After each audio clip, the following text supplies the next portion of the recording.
Bueno, empezamos con el título de esta clase. Correspondería al tema de farmacocinética y farmacodinámica. La farmacocinética, tenemos una ciencia, farmacodinámica también es una ciencia. Ambos van a tener sus particularidades y objetos de estudio diferentes. Aquí nosotros, si podemos leer, dice que la farmacocinética es la ciencia que analiza cómo el cuerpo humano interactúa con un medicamento.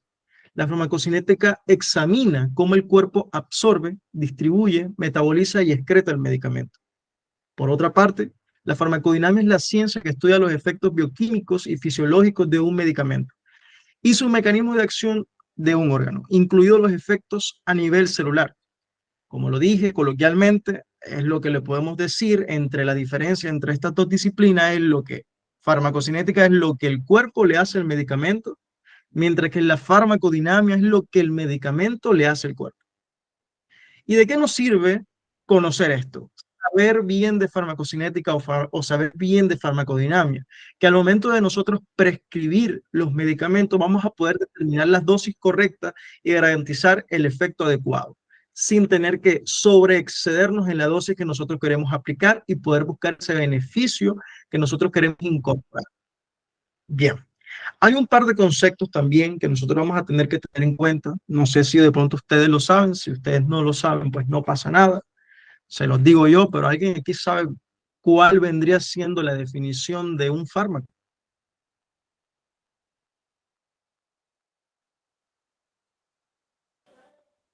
Es un principio activo.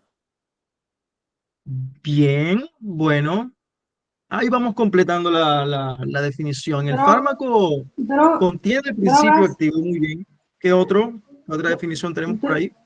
drogas que se utilizan en el hombre con el propósito de prevenir, diagnosticar o tratar una enfermedad. Bien, bárbaro. Me encantó esa definición. Muchas gracias a la compañera que lo dijo. No puedo ver aquí quién la dijo, pero muchas gracias. Y sí, esa definición está perfecta. Muy bien. ¿Y alguien me puede decir la definición de qué es un medicamento? Porque no podemos confundir lo que es un medicamento de un fármaco. Son dos cosas totalmente diferentes. Es un producto elaborado para su administración en humanos que contiene al fármaco, principio activo, junto con excipientes que le dan color, consistencia, textura. Bien, perfecto. Muchas gracias. Es eso. El medicamento va a contener el fármaco con su principio activo. Básicamente el medicamento va a ser lo que es el excipiente, lo que le va a conferir la forma, el tamaño, el color, para poder ser administrado por vía oral. Bueno, siguiendo con el tema que nos corresponde, en la farmacocinética, habíamos dicho que íbamos a estudiar lo que el cuerpo le decía al medicamento y cuáles eran esos procesos que iban a estar involucrados. Nosotros tenemos una mnemotecnia que se ve mucho en este capítulo de la farmacocinética, que es el ACME.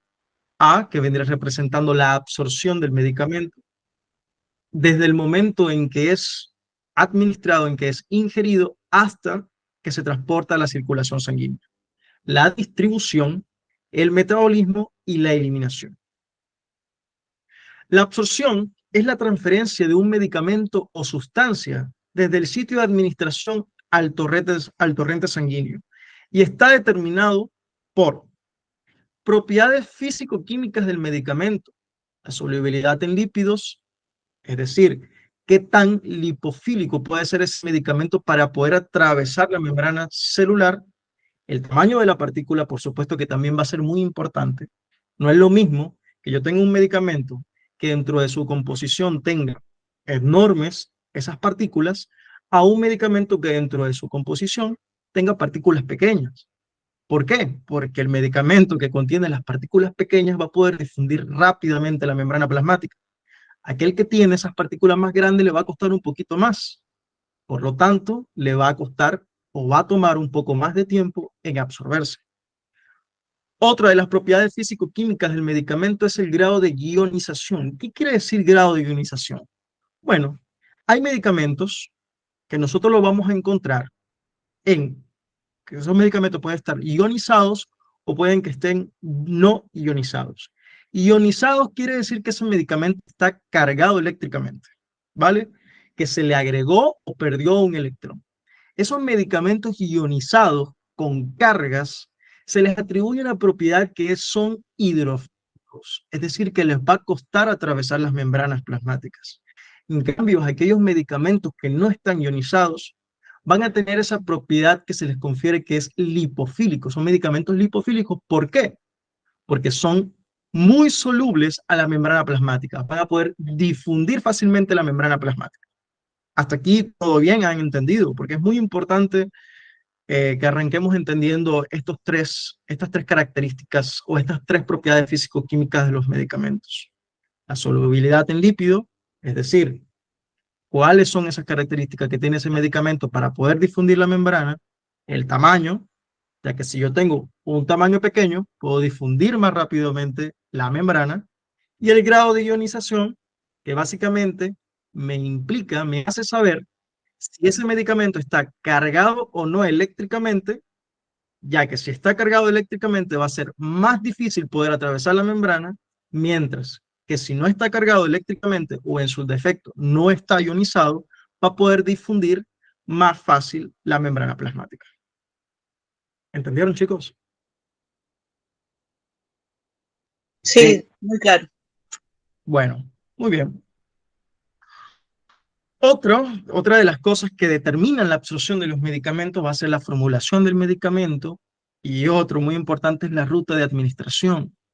Si ese medicamento es administrado por vía oral, si es por vía intravenosa, si es por vía intramuscular, porque va a tener distinto grado de lo que se llama biodisponibilidad.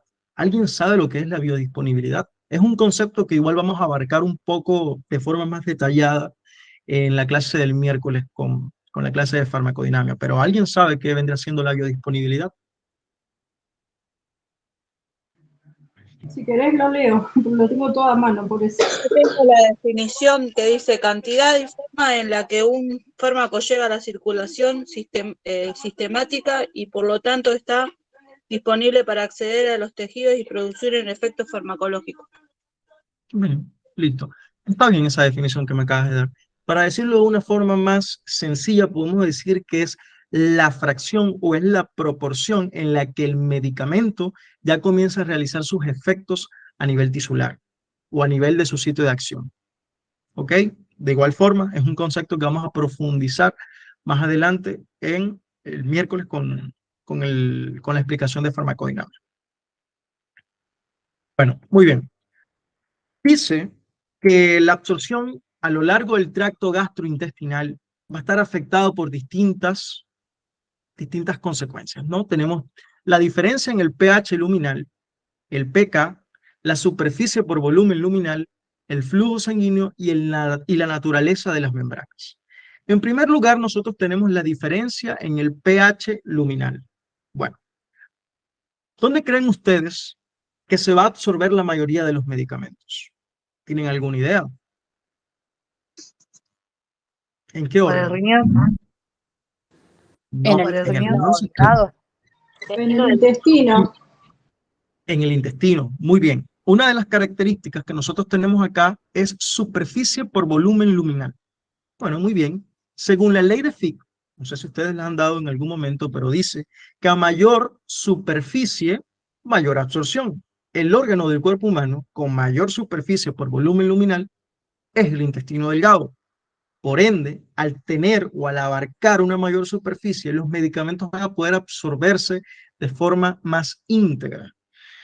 Bueno, partiendo de eso y teniendo en cuenta, y bueno, y claro, esta característica, vamos a la otra, que dice diferencia en el pH luminal. Los medicamentos son ácidos o bases débiles. Existen en forma no ionizada y ionizada. Y bueno, lo que les estuve comentando anteriormente, ya sabemos que no ionizada va a ser ese medicamento que no va a estar cargado eléctricamente. Por lo tanto, va a poder atravesar las membranas plasmáticas porque se le confiere la propiedad lipofílica, poder atravesar la membrana plasmática. Ya sabemos que la membrana plasmática está compuesta por una doble capa de ¿Cómo están compuestas las membranas De celulares? lípidos. Fosfolípidos. Lípidos. Muy bien. Entonces, si yo tengo una sustancia que es lipofílica, obviamente va a tener mucha afinidad y va a poder traspasar la membrana y llegar al interior de la célula de una forma mucho más fácil que lo pueda hacer una molécula que es hidrofílica, porque básicamente no va a poder atravesar. Una molécula o un medicamento que es hidrofílico no va a poder atravesar la membrana. Por lo tanto, va a necesitar otro tipo de transporte que nosotros vamos a ver más adelante. Por ahora, vamos a quedarnos con estos conceptos, que los medicamentos o son ácidos o bases débiles y que existen en forma no ionizadas y ionizadas. ¿Alguien sabe aquí? No sé si ustedes ya han dado lo que es el concepto de pH y pK, porque bueno, es muy importante tenerlos en cuenta. Cuando yo les hablo sobre pH, ¿ustedes qué entienden? ¿Qué es el pH?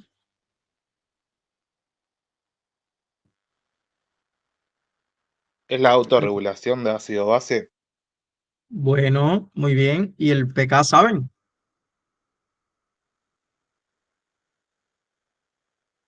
No. Bueno, no importa. Se los explicamos rápidamente. Nosotros en nuestro cuerpo, nuestro maravilloso cuerpo, tenemos distintos compartimentos. Cada compartimento va a tener su pH. Por ejemplo, en el estómago, nosotros tenemos un pH que va a ser ácido o alcalino. ¿Qué creen ustedes? Ácido. Ácido, muy bien. El pH del estómago es de 2.0. Y en el intestino, que nosotros tenemos la secreción de bilis y de otras sustancias, ¿cómo creen ustedes que va a ser el pH? ¿Alcalino o ácido? Alcalino. Alcalino. Muy bien. Entonces, todo aquel pH potencial de hidrógeno que se encuentre por encima de 7 va a ser alcalino. Y todo aquello que se encuentre por debajo de 7 va a ser ácido. Teniendo eso como referencia, es muy importante porque vamos a poder entender cómo los medicamentos se van a absorber en los distintos compartimentos. ¿Por qué lo digo? Porque hay medicamentos que se absorben mejor en el estómago con ese pH ácido, mientras que hay otros medicamentos que se absorben mejor en el intestino con un pH alcalino. Entonces, el pK es la constante de disociación de un ácido. Es decir, es el pH del medicamento, en este caso, en el que las concentraciones de la forma ionizada y no ionizada son iguales. ¿Qué quiere decir esto? Que el medicamento va a estar en un 50% de forma ionizada y el otro 50% va a estar en forma no ionizada. Bien, teniendo en cuenta, no se olviden esto del pK, porque ahorita les voy a mostrar, vamos a tener una pequeña pregunta que la vamos a resolver todos juntos y les preparé una pequeña analogía para que lo podamos entender un poco mejor más adelante. Pero bueno, por ahora tengamos en cuenta que ese pK va a reaccionar con el pH de los distintos compartimentos, del compartimento en el estómago o del compartimento en el intestino delgado. Por ahora tengámoslos como referencia. El flujo sanguíneo, muy importante también. ¿Qué creen ustedes?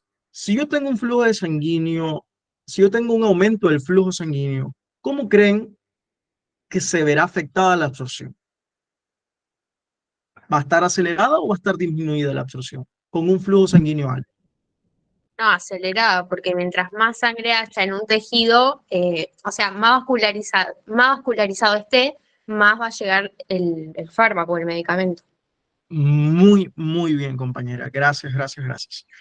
Eso que acaba de decir la compañera está perfecto. Si yo tengo un flujo sanguíneo disminuido, la absorción también va a verse afectada, porque el medicamento o el fármaco libre en cuestión va a tardar más en absorberse. ¿Por qué? Porque tengo el flujo sanguíneo disminuido. Otra de las características muy importantes en la absorción es la naturaleza de las membranas, cosa de las que le voy a hablar un poco más adelante. Por ahora, aquí tenemos un cuadro que habla de de las distintas vías de administración. Es muy importante que ustedes tengan en cuenta cuáles son las ventajas y las desventajas de cada vía de administración. Es muy probable que se los tomen en un parcial, Tal vez pueda haber una pregunta que diga cuáles son las ventajas eh, de la vía de administración oral. No sé si el parcial es multiple choice o es abierto.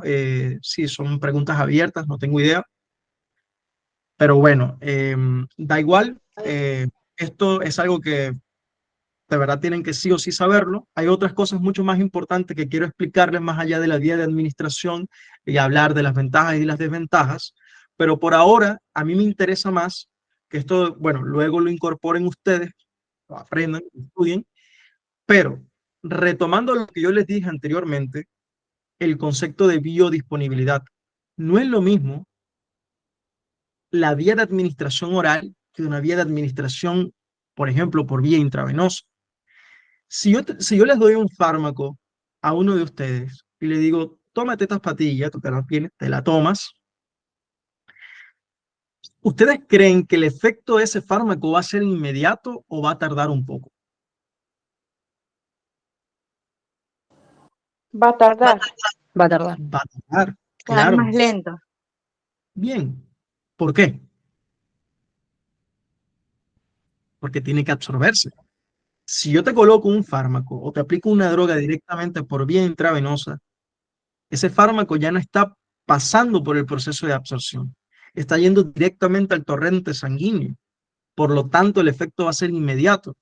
Entonces, eso es algo que yo quiero que tengan muy en cuenta, el concepto de biodisponibilidad. La biodisponibilidad por vía intravenosa siempre va a ser del 100%, porque se salta ciertos pasos que, por ejemplo, si yo te doy una pastilla por vía oral, esa pastilla primero tiene que pasar por una serie de procesos, absorberse, llegar al torrente sanguíneo, llegar al hígado, donde va a ser metabolizado. Y ustedes saben que hay un concepto que se llama metabolismo del primer paso, no sé si ustedes lo estuvieron viendo, en donde el fármaco primero se somete a un metabolismo previo por parte del hígado y eso reduce la biodisponibilidad del medicamento. Eso quiere decir que si yo me tomo una pastilla inicialmente con una biodisponibilidad del 100%, cuando pase por el proceso de absorción ya no voy a tener el 100%, luego de la metabolización por parte del hígado o la metabolización del primer paso, sino que voy a tener probablemente un 75 o un 50% de la biodisponibilidad de ese medicamento en mi torrente sanguíneo. Entonces, nos llevamos como concepto que la biodisponibilidad del medicamento es distinto según la vía de administración que se le aplique. Por vía intravenosa, siempre la biodisponibilidad va a ser del 100%.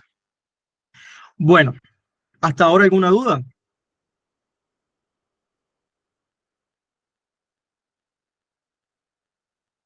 No, no. ¿No? Bueno, listo. Perfecto. Bueno, esta diapositiva nos dice drogas hidrofílicas versus lipofílicas. Básicamente está mencionando cuáles son las características de los fármacos hidrofílicos versus los fármacos con propiedades lipofílicas. Nosotros aquí tenemos que los fármacos hidrofílicos son generalmente polares, mientras que los lipofílicos son no polares. Los hidrofílicos tienen una difusión acuosa, mientras que los lipofílicos se permiten la difusión de lípidos. Por una parte, los fármacos hidrofílicos requieren poros o transportadores para poder ingresar dentro de la célula o al sitio de acción, mientras que los fármacos lipofílicos a menudo pueden cruzar las barreras. Eso debido a que comparten las mismas características que la membrana plasmática. Entonces, teniendo eso en cuenta, esa diferencia me parece muy importante que la tengan en cuenta para que no se les olvide. Bueno, acá hay una pregunta muy interesante, seguramente a muchos les debe de estar doliendo la cabeza ahora, porque ven y dicen PK y dicen, no puede ser, ¿qué es esta vaina del PK? Yo no entiendo nada del PK, pero bueno, ya lo vamos a entender todo y espero que, bueno, que nos pueda servir. Dice, ¿cómo afecta el PK de la aspirina? Dice que el PK de la aspirina es 4.0 a su absorción en el tracto gastrointestinal. A. El PK no tiene ningún efecto en la absorción de la aspirina. B. Un pK más bajo facilita la absorción de la aspirina en el estómago. C. Un pK más alto facilita la absorción de la aspirina en el intestino delgado. D. La absorción de la aspirina es independiente de su pK. ¿Alguien tiene alguna idea de cuál podría ser la respuesta correcta o no hay idea? Si no hay idea, no pasa nada. Ya lo vamos a explicar.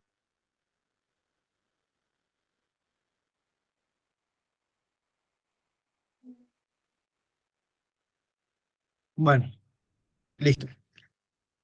Bueno, vamos a ver la siguiente analogía para poder responder a esta pregunta. Dice, nosotros tenemos una esponja, yo quiero que ustedes se imaginen literal, esta esponja viene representando la aspirina, ¿no? El medicamento. Esa esponja, la aspirina en su defecto, tiene un pK de 4.0. El pK, buscándolo por acá, dice que tiene un pH cercano a 3.0. Esa esponja, yo quiero que ustedes se imaginen en su cabeza que nosotros tenemos esa esponja y que esa esponja la vamos a someter a distintos ambientes. Nosotros tenemos por un lado un cubo, aquí que de un balde de agua, y tenemos por otro lado otro balde lleno de agua, y esto van a representar lo que vendrían siendo los compartimientos. Es decir, aquí el que tiene dos, imaginemos que es el compartimiento del estómago, que tiene un pH que es ácido, y el otro balde vendría representando el compartimiento del intestino, que tiene un pH que es alcalino. Por eso les coloco el 8. Bueno, muy bien. Entonces vamos a someter, perdón, acá, vamos a someter esta esponja o la aspirina en su defecto a este compartimiento que está acá. Y vamos a ver qué pasa. Bueno, lo que sucede es que si nosotros tenemos un pK de 4.0 de la aspirina y lo sometemos a este compartimiento que es un compartimiento que es ácido, la aspirina, que yo quiero que tengan claro que es un ácido débil, ¿se aleja o se acerca del pH del estómago? Yo quiero que ustedes me lo respondan. ¿Qué les parece a ustedes? ¿Este pK se acerca o se aleja en relación, por ejemplo, a este? ¿Qué creen ustedes? ¿Este pK se acerca o se aleja?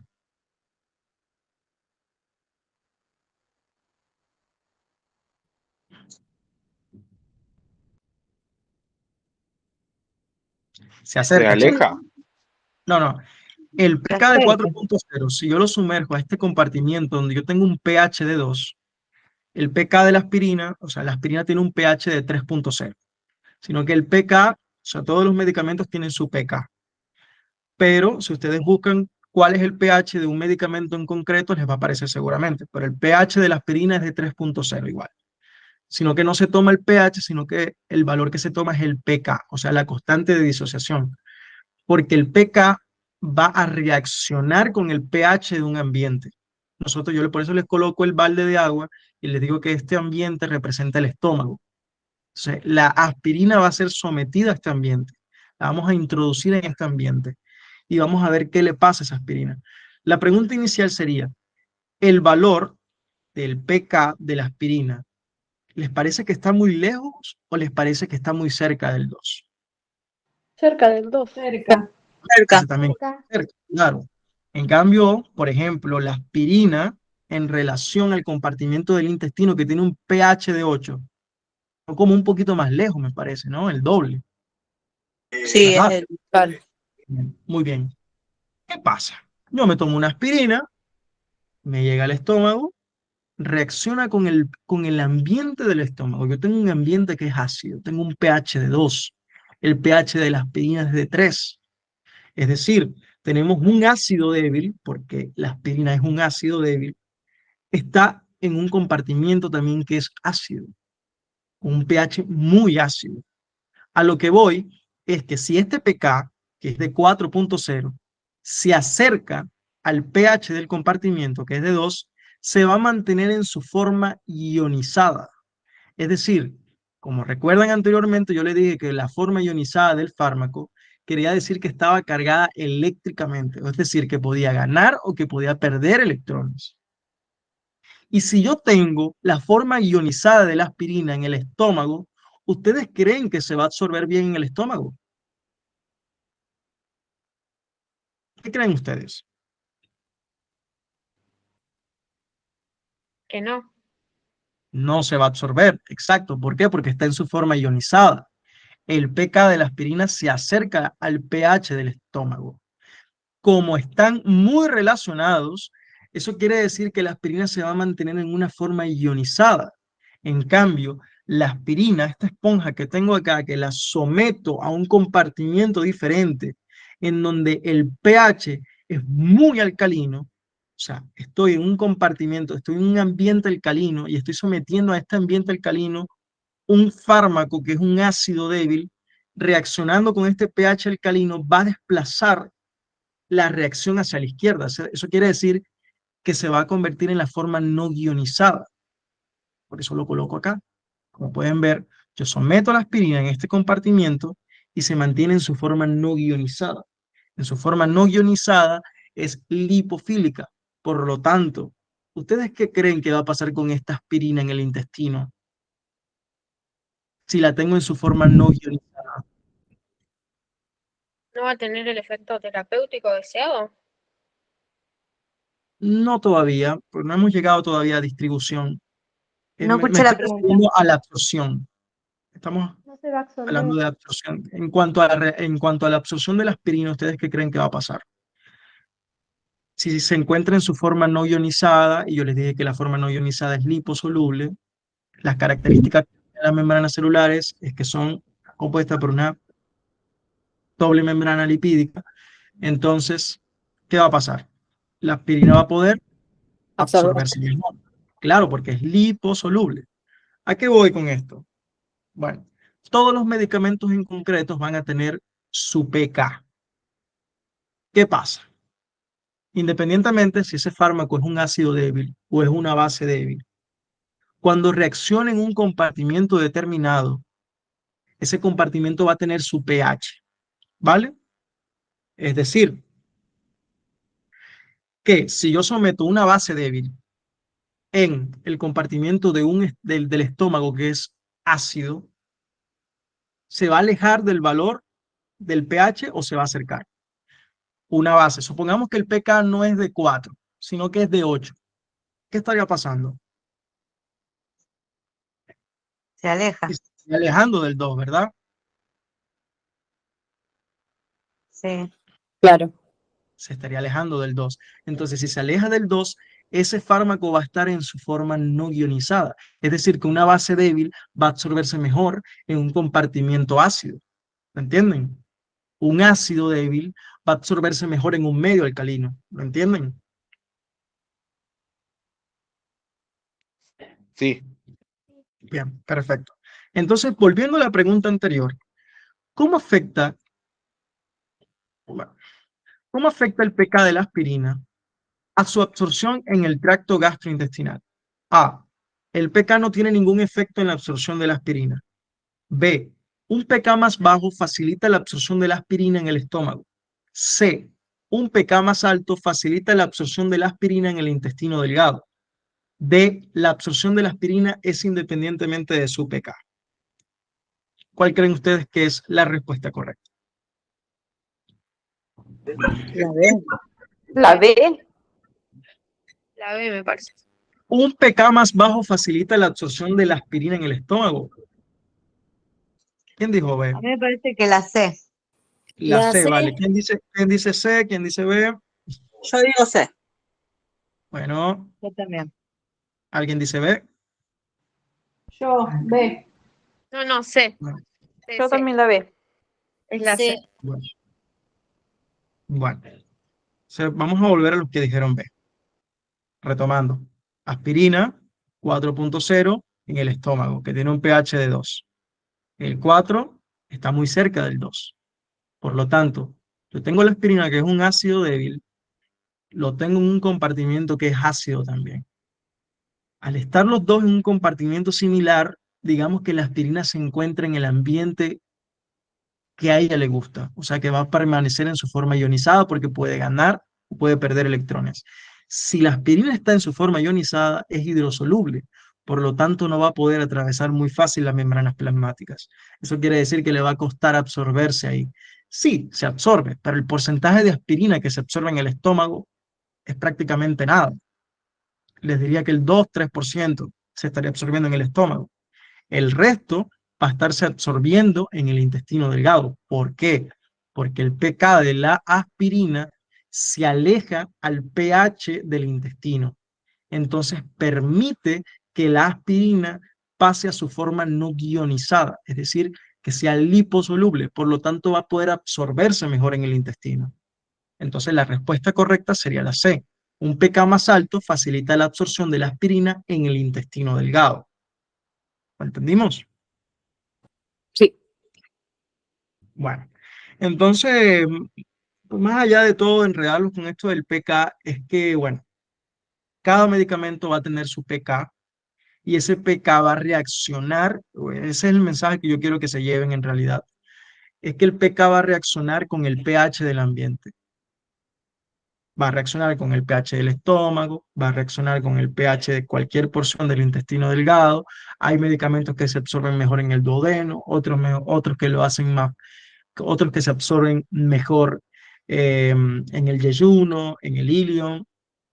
Todo depende de cada fármaco y de su pK y cómo reacciona el pK, es decir, la constante de disociación de ese medicamento, cómo va a reaccionar con el pH de ese ambiente, cómo reacciona con el pH del estómago y cómo reacciona con el pH del intestino delgado. Ese es el mensaje que yo quiero que se lleven del pK, digámoslo. Y es muy importante, obviamente, porque va a determinar en cierta parte la absorción del medicamento. Bueno, entonces aquí tenemos una membrana celular. No sé si hay ciertas estructuras que ustedes puedan llegar a reconocer. Estas bolitas rosadas vendrían siendo el colesterol. Esto vendría representando pues la bicapa lipídica. Esto que vemos aquí de verde son proteínas de membrana. Esto que está aquí se llama glucolípido y esto que están aquí son las glicoproteínas. Bueno, estas estructuras que ustedes ven acá, esta azulita, esta amarillita, esta verdecita, van a representar distintos lugares en los cuales los fármacos se van a unir y van a poder transportarse a través de la membrana. Es decir, hay fármacos que se unen a las glicoproteínas, hay otros fármacos que se unen a los glicolípidos y hay otros fármacos que utilizan las proteínas de membrana para poder transportarse y atravesar la membrana plasmática. Muy bien, ¿entendieron eso? Perfecto. Sí. Bueno, genial. Sí. Transporte a través de la membrana. Difusión pasiva. Bueno, al parecer, la mayoría de los medicamentos les gusta transportarse por difusión pasiva. Es el tipo de transporte que mayormente predomina y obviamente que eso va a depender mucho, o sea, el tipo de transporte va a depender mucho de las características físico-químicas del fármaco.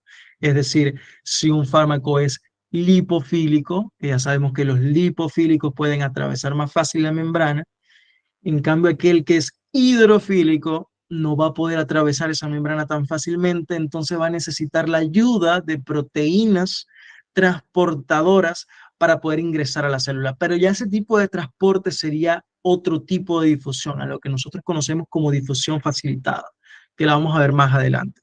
Y existen otro tipo de transporte, como la pinocitosis, o también el transporte activo, que ya es con gasto de energía. A lo que vamos es que a la mayoría de los fármacos, los que son lipofílicos, les gusta la difusión pasiva.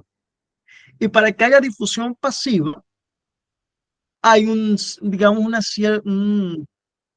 ciertos requisitos que debe de cumplir este fármaco para que, digamos, pueda difundir la membrana de manera exitosa. ¿Qué tenemos? El grado de concentración a través de la membrana. Lo que tenemos que entender es que los fármacos van de un ambiente que es de alta concentración a baja concentración. Esa es la forma en cómo los fármacos se desplazan. De alta concentración a baja concentración. Bien. El segundo ítem dice liposolubilidad del medicamento. Ya sabemos que entre mayor propiedad lipofílica tenga ese fármaco, más fácil va a poder atravesar la membrana. El tercer ítem dice tamaño de las partículas del medicamento. Como les dije anteriormente en el principio de la clase, no es lo mismo que yo tenga un fármaco con enormes partículas intentando atravesar la membrana porque la va a difundir de una forma mucho más lento a un fármaco que que esté constituido de partículas mucho más pequeñas, porque esas partículas pequeñas van a poder atravesar la membrana de una forma mucho más rápido. Por ende, se absorben y se transportan mucho más rápido. El grado de ionización como cuarto ítem. Y bueno, lo que les conté anteriormente, si yo tengo un fármaco ionizado, va a ser un fármaco que va a ser hidrofílico. ¿Por qué? Porque está cargado eléctricamente. Un fármaco cargado eléctricamente o que se encuentre en su forma ionizable va a costarle mucho más poder atravesar la membrana. Área de superficie de absorción, como les comenté, entre mayor superficie de absorción, entre mayor superficie, mayor absorción. Bien. ¿Entendieron estos 5 ítems? ¿Sí? Sí. Bueno, bien, genial. Hacemos. Entonces, como les estaba comentando, habían otros tipos de transportes. Tenemos difusión pasiva facilitada, en donde requiere la presencia de una molécula portadora que se une al medicamento y lo transporta a través de la membrana. Tenemos otro tipo de transporte, que es el transporte activo, en donde se requiere gasto energético, pero aquí puede ocurrir en contra de un gradiente de concentración. Claro, ocurre en contra de un gradiente de concentración, pero a cambio tengo que gastar energía para poder atraer el fármaco al sitio donde yo lo quiero tener. Hipinocitosis, el líquido o las partículas son endocitados por la célula en forma de vesículas. En la siguiente diapositiva, como podemos observar, vamos a ver una imagen que representa los distintos tipos de transportes. Por acá, por ejemplo, tenemos una difusión pasiva. Esta línea rosada vendría representando pues la membrana plasmática de una célula en particular, y la difusión pasiva, en donde prácticamente el medicamento va a poder difundir esta membrana sin ningún tipo de problema. ¿Qué tipo de medicamentos van a poder difundir la membrana? Díganmelo ustedes, que ya, pues ya se lo he dicho. Los que son, Lipolifílicos. muy bien, los que son lipofílicos, bien, exacto. O los que son liposolubles. Bien, ¿qué fármaco creen ustedes que va a utilizar la difusión facilitada?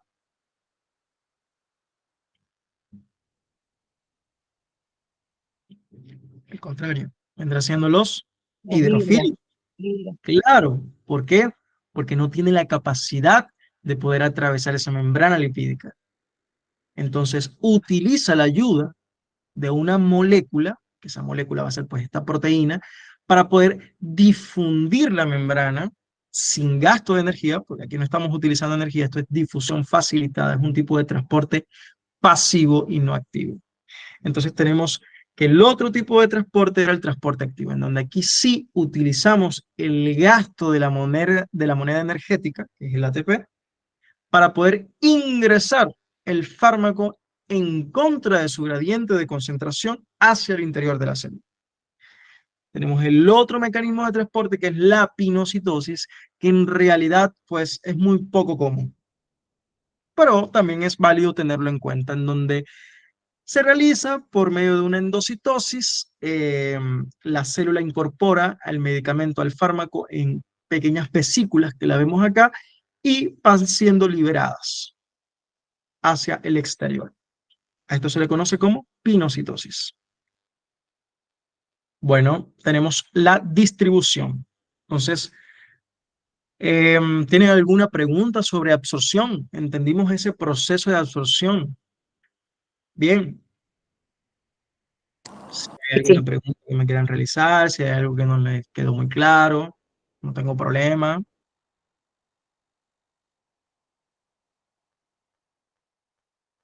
Se entiende, Bueno, se entiende.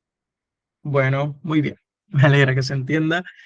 Listo, sigamos. La distribución. La distribución es la medida en que un medicamento se transporta desde la circulación sistémica a los tejidos y órganos diarios. Un concepto que ahora vemos acá en pantalla es el volumen de distribución. Este concepto lo quiero expandir junto con el concepto de biodisponibilidad en la clase del miércoles. Creo que la clase del miércoles va a tener que ser un poquito más larga que la de hoy, para que podamos abarcar todos los temas y podamos realizar también algunos ejercicios o algunas preguntas para el parcial. Y bueno, ya veré Ahí estuve viendo unas preguntas interesantes. Se las voy a estar compartiendo ahorita en el grupo para que si quieren puedan irlas resolviendo. Y bueno, y las podamos debatir el miércoles después con la clase de farmacodinámica. Pero bueno, entonces, ¿qué es el volumen de distribución? Es el volumen necesario para contener la cantidad total de un medicamento a la misma concentración en que se observa en el plasma. Dicho de otra forma, el volumen de distribución es directamente proporcional a la cantidad del medicamento en el cuerpo e inversamente proporcional a la concentración en la sangre. Bueno, de igual forma no nos hagamos mucho lío con esto del volumen de distribución, pero vamos a hablar un poquito más en la clase de farmacodinámica. Ahí les voy a estar trayendo unos gráficos, que bueno, esos grafiquitos tienen sus complicaciones, pero no se asusten, lo vamos a entender muy bien. Factores que afectan a la distribución. Entonces tenemos nosotros distintos factores que pueden afectar de cierta forma la distribución del medicamento en los distintos tejidos. Entonces, ya sabemos que tenemos el medicamento en sangre, ya se absorbió,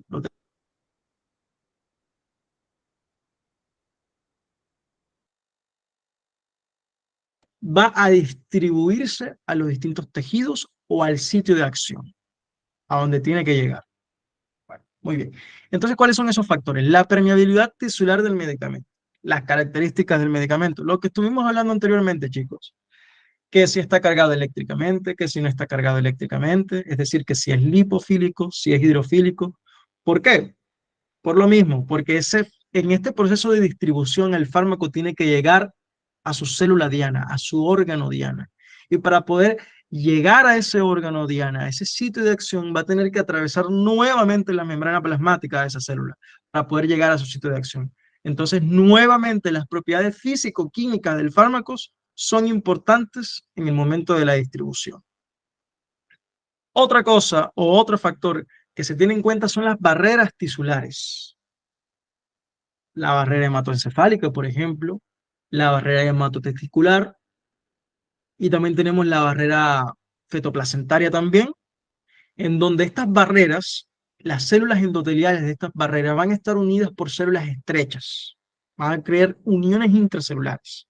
Esas uniones intracelulares van a hacer que el fármaco, digamos, la tengan mucho más complicada para poder atravesar y llegar a su sitio de acción. Entonces, nuevamente aquí es cuando cierto tipo de fármacos van a poder atravesar esas barreras tisulares. Obviamente que aquellos fármacos que son lipofílicos, que son de pequeño tamaño y que sean, independientemente si es un ácido débil o si es una base débil, si tiene las características de que es liposoluble y que tiene un tamaño pequeño, va a poder atravesar fácilmente estas barreras tisulares. Obviamente hay otros medicamentos que no van a poder atravesar estas barreras. Bueno, el flujo sanguíneo regional, el mismo sistema que les expliqué en la absorción. Si yo tengo aumento del flujo sanguíneo, voy a tener un aumento en la distribución del fármaco. Si yo tengo bajo flujo sanguíneo, la distribución del fármaco también va a verse afectada. O sea, va a ser mucho más lenta. Bueno. Grado de unión a proteínas. Este punto es muy, muy importante. Cuando el fármaco ya completó su proceso de absorción, es decir, yo tengo ya mi fármaco en mi torrente sanguíneo, no es que ese fármaco vaya a estar el 100% libre andando por la circulación, ¿no? Ese fármaco ese fármaco se une, va a tener afinidad a distintas proteínas plasmáticas que van a tener la función de almacenar y transportar a ese fármaco. Entonces, tenemos que, por ejemplo, si yo me tomo un ibuprofeno, cualquier medicamento, entonces el 100% de ese ibuprofeno no va a estar libre en el torrente sanguíneo, sino que una parte va a estar unida a proteínas y la otra parte va a estar libre por el torrente sanguíneo. Entonces, ¿cuál creen ustedes que es la proteína por excelencia para transportar estos fármacos? ¿Ustedes creen saber cuál puede ser esa proteína? Esa proteína transportadora excelente. ¿Cuál ¿Cuál es la proteína que abunda en el plasma? ¿Ustedes saben cuál es? La proteína G. No. Empieza con Albúmina. A. Albúmina, muy bien, muy bien. ¿Quién produce la albúmina? La albúmina de bola. ¿Los glóbulos rojos? No. No. ¿Qué órgano? El hígado. Hígado. El hígado, muy bien, muy bien, muy bien. Perfecto. Sí, chicos, la albúmina producida por el hígado se va a encargar de transportar a una porción del fármaco. Es decir, por ejemplo, el 25% del fármaco va a estar unido a proteína y el otro porcentaje puede estar libre en sangre. Ese porcentaje que está libre es el que va a ejercer su efecto terapéutico. El porcentaje que está unido a las proteínas no va a poder ejercer ningún efecto. ¿Por qué? ¿Dónde se encuentra la albúmina? ¿En el espacio intravascular o en el espacio extravascular? Intravascular. Muy bien. Ahora yo les pregunto, ¿la albúmina puede pasar el espacio extravascular de forma natural? No. No, ¿verdad? Bueno, muy bien. Entonces, el fármaco que se une a la albúmina va a permanecer en el espacio intravascular, es decir, que ese fármaco no va a poder ir al espacio extravascular. El fármaco que está libre sí lo puede hacer, porque el fármaco que está libre no está unido a proteínas, está libre en la circulación. Y dependiendo de sus características físico-químicas que estuvimos hablando anteriormente, es decir, si ese fármaco es liposoluble, va a poder atravesar la membrana plasmática de las células y poder llegar a su sitio de acción.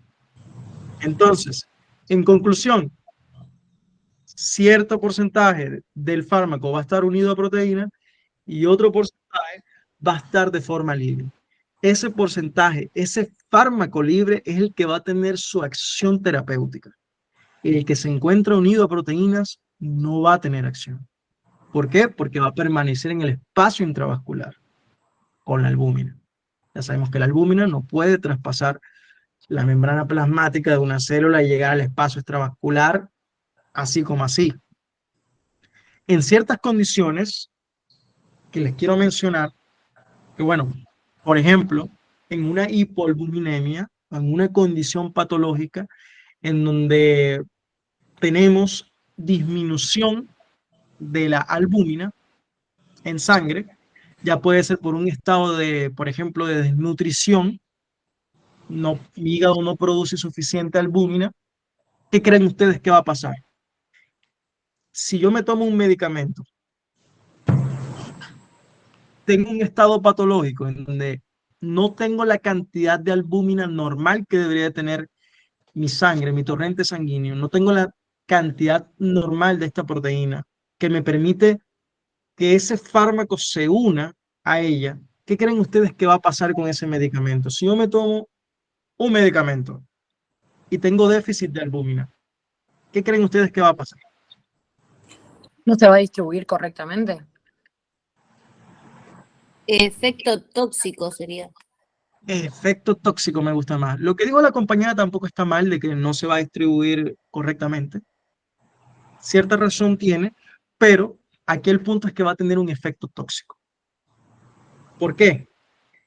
Porque voy a tener mayor concentración de fármaco libre en el torrente sanguíneo. Entonces voy a tener una sobredosis. Entonces ya no estaría buscando un efecto terapéutico. Ya este es un efecto tóxico, lo que le estaría provocando a esta persona. Entonces, ¿a qué vamos con este papel de la hipoalbuminemia? O en que en ciertas condiciones patológicas, como la desnutrición, al tener menor cantidad de esas proteínas plasmáticas que me permiten a mí transportar o unir esos medicamentos, voy a tener un sobreexcedente de fármaco libre en el torrente sanguíneo. Por lo tanto, al tener mayor fármaco libre, voy a tener una sobredosis de esa respuesta que yo estaba buscando. Entonces, allí es donde juega el papel muy importante el tema del ajuste de dosis, que bueno, ya es otro tema que toca ver más adelante, en su debido momento, el tema de ajuste de dosis renal, en donde precisamente a esos pacientes con insuficiencia renal, que tienen algún déficit de proteína o algún déficit alimenticio, algún déficit proteico, no van a poder, vamos a tener que calcular bien la dosis que le vamos a administrar para no causarle un efecto tóxico y poder buscar ese efecto terapéutico que es el que nosotros nos interesa. Bueno, el otro ítem que dice es la composición corporal. ¿Ustedes entendieron lo de las proteínas? ¿El grado de unión de las proteínas? Sí. Sí. Bueno, perfecto. Bueno, hay otras proteínas también aparte de la albúmina, como la alfa proteína, la glicoproteína alfa ácida 1. No sé si ustedes la estuvieron viendo por ahí.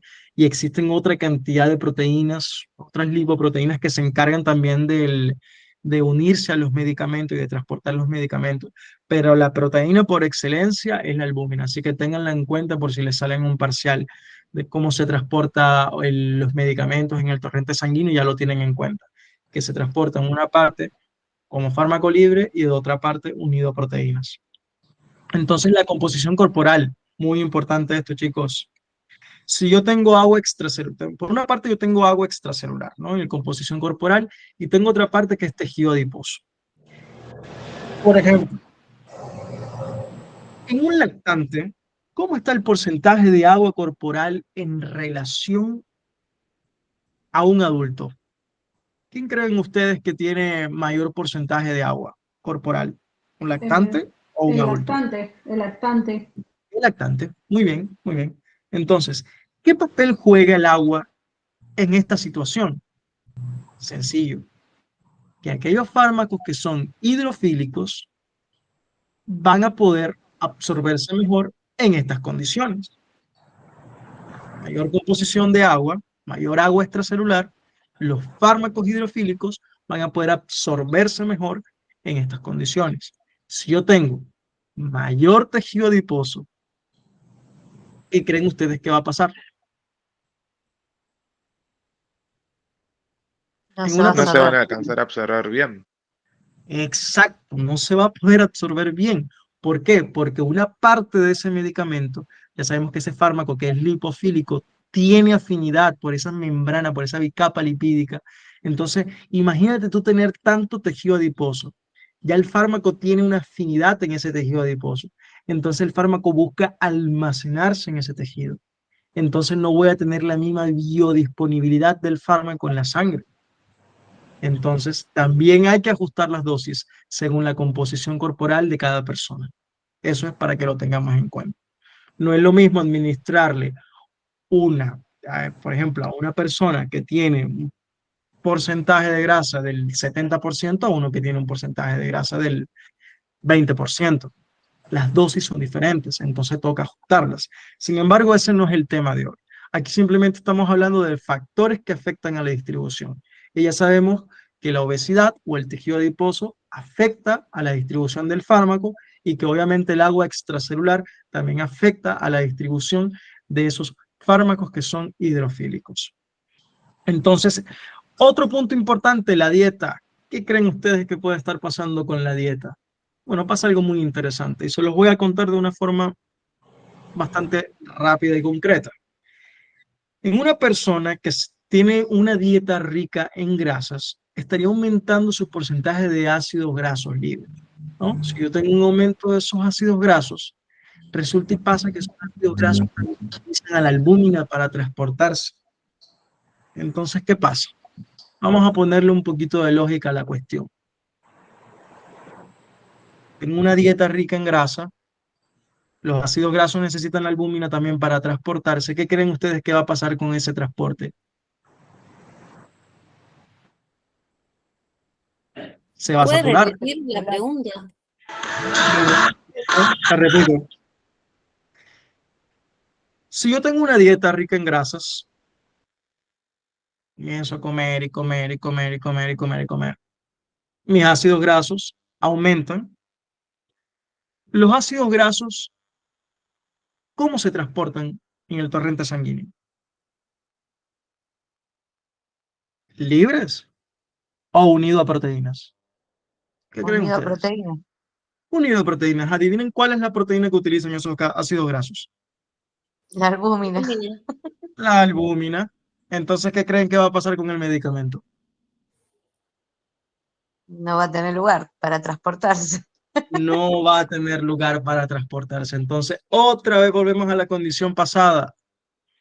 Tengo el transporte saturado, no tengo cómo unir este fármaco a la albúmina, por lo tanto voy a tener un sobreexcedente del fármaco activo o del fármaco libre en el torrente sanguíneo. Entonces, nuevamente, estaría buscando un efecto que no es el que deseo. Entonces, es algo a tener en cuenta en relación a la dieta. Ya sabemos cómo puede afectar a la dieta. Y tenemos algo que se llama las interacciones medicamentosas. ¿Alguien tiene una idea de qué puede significar esto de interacciones medicamentosas?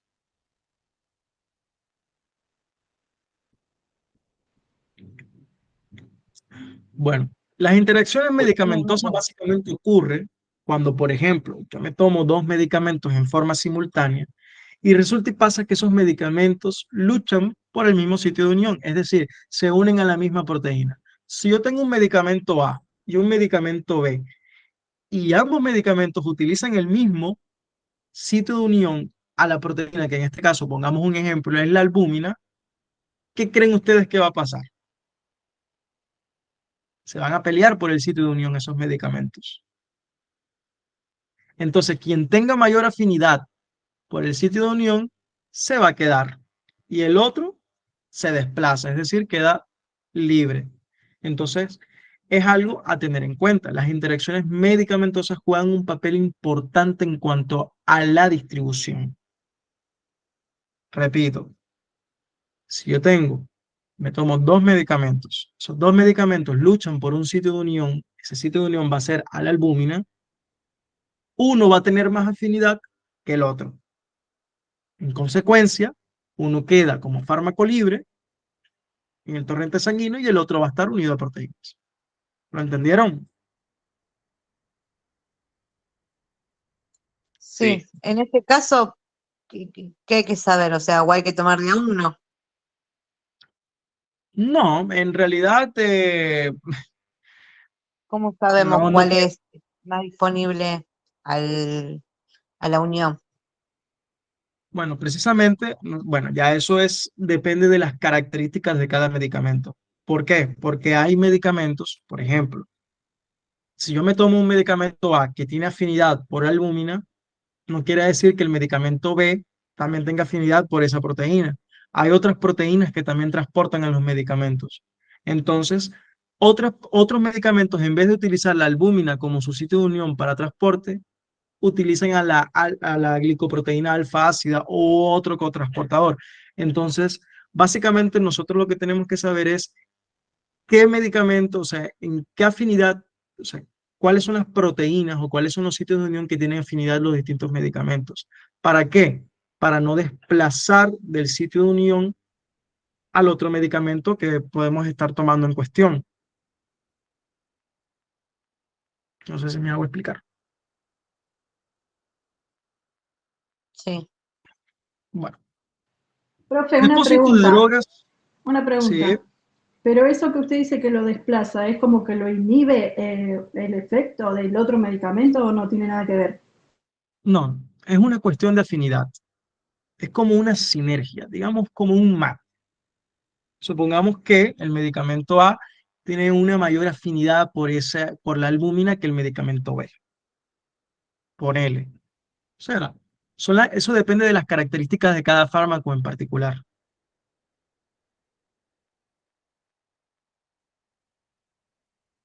¿Me entendiste? Sí. Si no, te lo vuelvo a explicar, no pasa nada.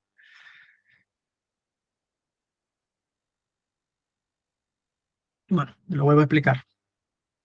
No todos los medicamentos tienen la misma afinidad a las proteínas. Hay medicamentos que tienen mayor afinidad que otras. Entonces, un medicamento puede tener mayor afinidad a una proteína, o sea, a la albúmina. Por ejemplo, aquí tengo un medicamento, se los muestro, finasteride.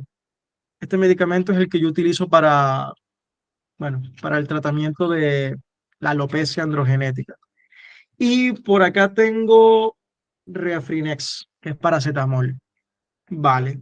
supongamos que el finasterida y el Refrianex tienen el mismo sitio de unión, es decir, que estos dos medicamentos utilizan el mismo transportador, que es la albúmina.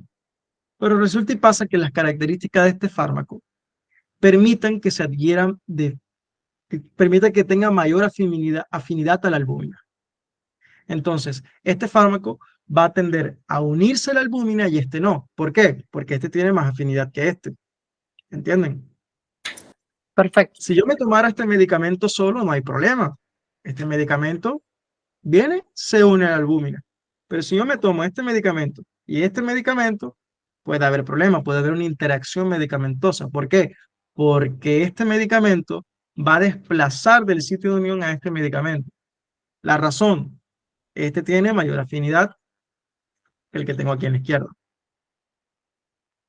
Pero eso es algo que es, o sea, eso es que depende de las características físico-químicas del medicamento en particular. Igual no es algo de lo que tengan que saberse ahora, Creo así que no se preocupen.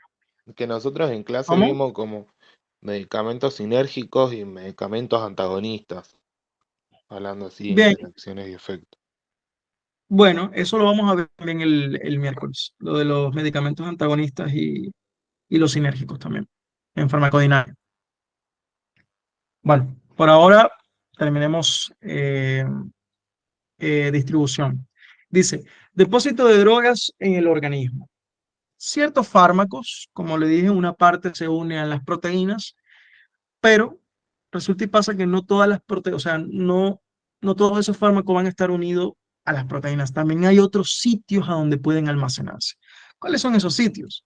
Tejido conectivo, el hueso y los dientes, el tejido adiposo, los depósitos transcelulares y otros tejidos. ¿Qué sé yo? Les pongo un ejemplo. Las tetraciclinas. Las tetraciclinas o los medicamentos como los metales pesados tienen una afinidad por el calcio. Mucha afinidad por el calcio. Entonces, si ustedes se toman uno de esos medicamentos, lo más probable es que ese fármaco tienda a distribuirse y almacenarse en los huesos y dientes. ¿Por qué? Porque aquí van a encontrar una gran cantidad de calcio. Y como tienen afinidad por el calcio, buscan almacenarse directamente en este depósito. ¿Lo logran entender? De todas formas, ya eso depende de las características también de cada medicamento y de cuál sea su afinidad. Por ejemplo, en el caso de las tetraciclinas, como lo dije, tienden a almacenarse en los huesos y dientes. Pero, por ejemplo, les pongo otro ejemplo. Los depósitos transcelulares hacen referencia, por ejemplo, al intestino delgado.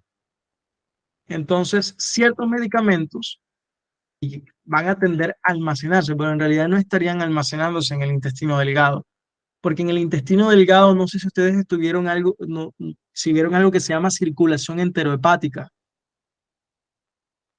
¿Lo han visto? ¿O han escuchado hablar sobre la circulación enterohepática? No. Creo que no lo vimos. Bueno, la circulación enterohepática juega un papel muy importante en el tema de los depósitos transcelulares. Pero no me voy a adelantar. Se los voy a explicar al final cuando hablemos de excreción, porque el hígado y el riñón, que son los órganos quienes se van a encargar de excretar los medicamentos y de metabolizarlos, en el caso del hígado, vamos a ver la circulación enterohepática. Pero bueno, vamos a quedarnos en que cada medicamento tiene afinidad por ejemplo, las tetraciclinas por el calcio van a tener afinidad por un elemento y van a buscar esa afinidad para poder almacenarse en los distintos tejidos del cuerpo. O sea, hay medicamentos que se almacenan en el tejido conectivo, otros medicamentos que se almacenan en los huesos y dientes, otros en los tejidos adiposos, otros en los depósitos transcelulares como el intestino y otros que se depositan en otros tejidos, como en la piel, por ejemplo.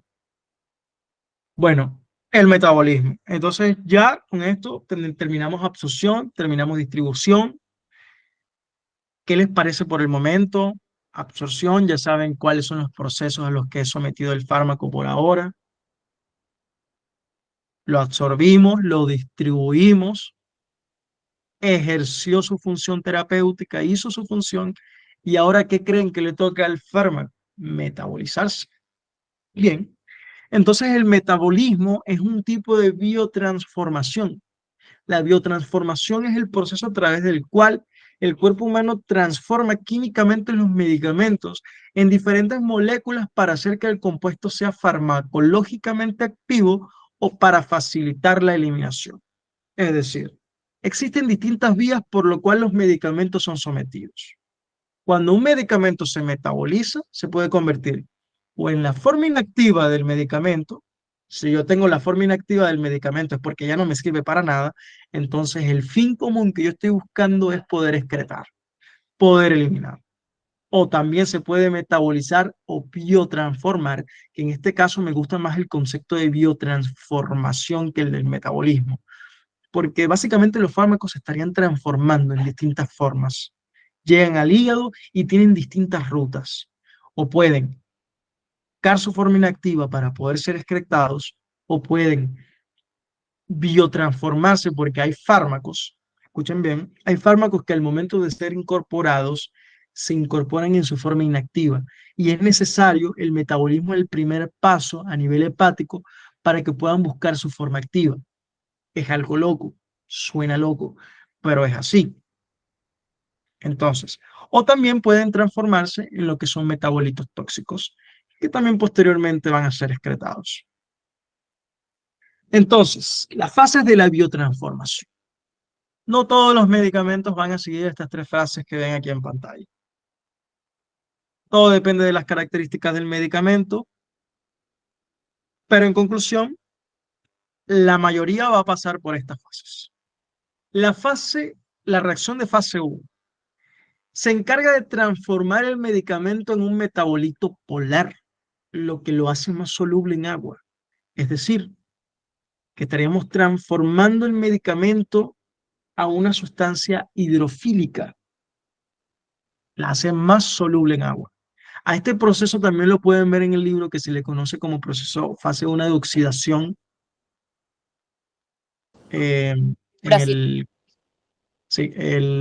Exacto, tenemos la reacción de oxidación o la reacción de hidrólisis también que puede suceder. Entonces la fase 1, ¿esto dónde va a ocurrir? En el retículo endoplasmático liso. Ténganlo en cuenta. En el retículo endoplasmático de los hepatocitos. La reacción de fase 2 que se lleva a cabo por la conjugación del metabolito con compuestos para aumentar la solubilidad en agua, que incluyen, esos procesos son acetilación, glucoronidación y metilación. Y tenemos las reacciones de fase 3, en donde hay un mayor procesamiento de los medicamentos, que incluye la preparación de un medicamento para su excreción en la bilis, la orina u otros lúmenes. Entonces, ya más o menos por acá les voy a estar mencionando lo del circuito enterohepático. Lo que yo quiero que ustedes sepan es que los distintos medicamentos, los distintos fármacos, van a pasar por distintas fases de biotransformación. Que el fin común de estas fases es convertirlo ya sea en su forma inactiva o en su forma farmacológicamente activa o en un metabolito tóxico. Entonces, ese fármaco va a pasar por estos tres procesos. O puede pasar por el proceso 1, o puede pasar por el proceso 2, o por el proceso 3. Como lo dije anteriormente, no todos los fármacos pasan por estas tres fases. Ahora, estas reacciones son ejecutadas, son catalizadas por un grupo de enzimas que se encuentran a nivel hepático conocido como el citocromo P450. No sé si ustedes lo han escuchado. Seguramente No. que sí. ¿Ah, no? Bueno, a nivel hepático hay un conjunto de enzimas que se encargan de catalizar estas reacciones que ustedes ven acá anteriormente.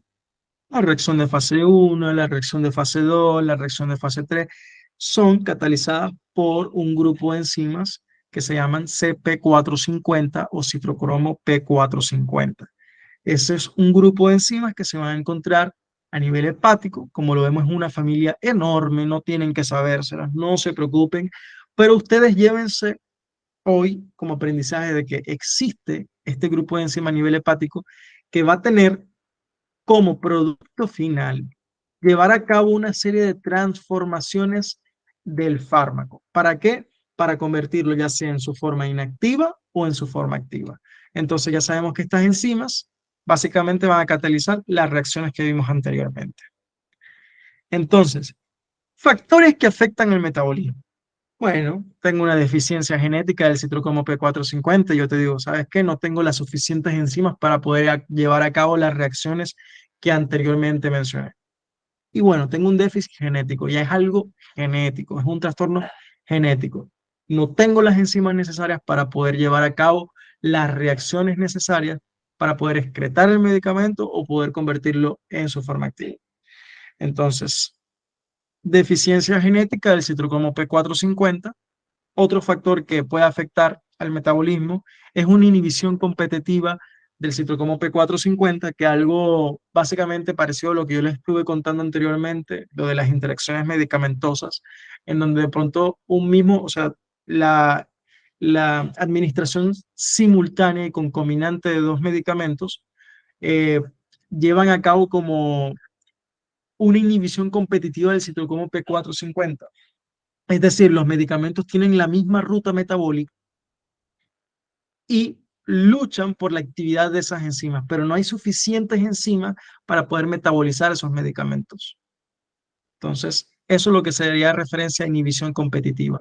Cuando dos medicamentos que son administrados simultáneamente en forma concominante, eh, producen la saturación a nivel hepático de estas enzimas, por lo cual no se lleva a cabo de forma óptima su metabolismo.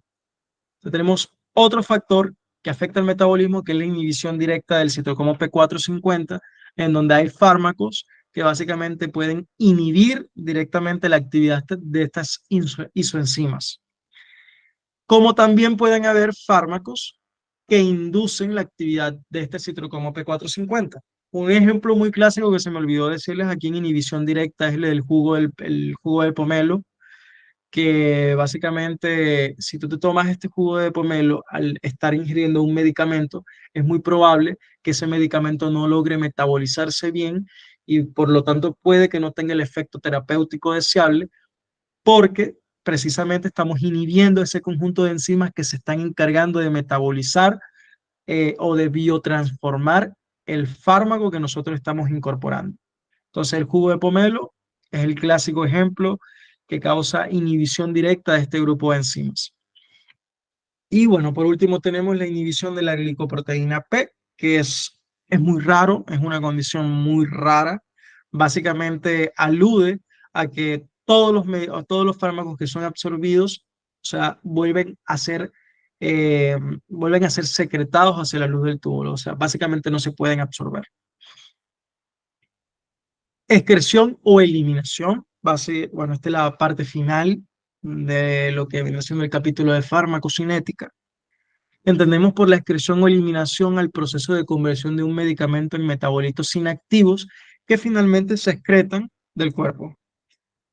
Entonces, nosotros ya aquí tenemos el papel fundamental del riñón, que es el órgano principal que se va a encargar de excretar y eliminar básicamente a los fármacos ya que se encuentran en su forma inactiva.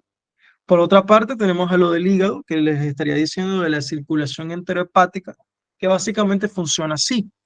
El hígado produce una cantidad de bilis por día, ¿no? Entonces, esa cantidad de bilis se va acumulando, se acumula bilis. Yo me estoy tomando un medicamento, como por ejemplo, les menciono un ejemplo de uno de los medicamentos que sigue este tipo de circuito, que son los anticoagulantes orales, como la warfarina, por ejemplo. Entonces, ¿qué pasa con la warfarina? Los anticoagulantes orales, que al ser incorporados, al ser tomados, ellos, una parte de ese medicamento se va a almacenar junto con la bilis. Entonces queda el fármaco con la bilis y cuando la bilis es secretada hacia la luz del túbulo en el intestino, hacia la luz intestinal, la presencia de las bacterias que se encuentran a nivel intestinal van a comenzar a fermentar ese fármaco, van a comenzar a ejercer su efecto sobre el fármaco. Entonces, por alguna razón, sufren un proceso de glucoronización, que es lo que estuvimos viendo aquí anteriormente. Esto que está acá, glucoronidación. Está pasando el mismo proceso en el circuito enterohepático.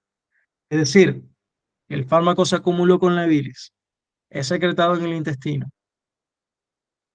El medicamento que se secretó con la bilis se secreta en forma de glucurónido. Entonces las bacterias que están presentes en el tracto gastrointestinal van a fermentar ese fármaco y hace que sea reabsorbido. Es decir, el fármaco se reabsorbe. Eso es lo que se conoce como circuito enterohepático. Bilis se secreta al intestino, las bacterias ejercen su actividad y luego se reabsorbe el fármaco otra vez. Circuito enterohepático. Y bueno, a nivel renal, la filtración glomerular, la secreción tubular, va a ser el mecanismo principal por el cual los fármacos van a ser excretados y eliminados.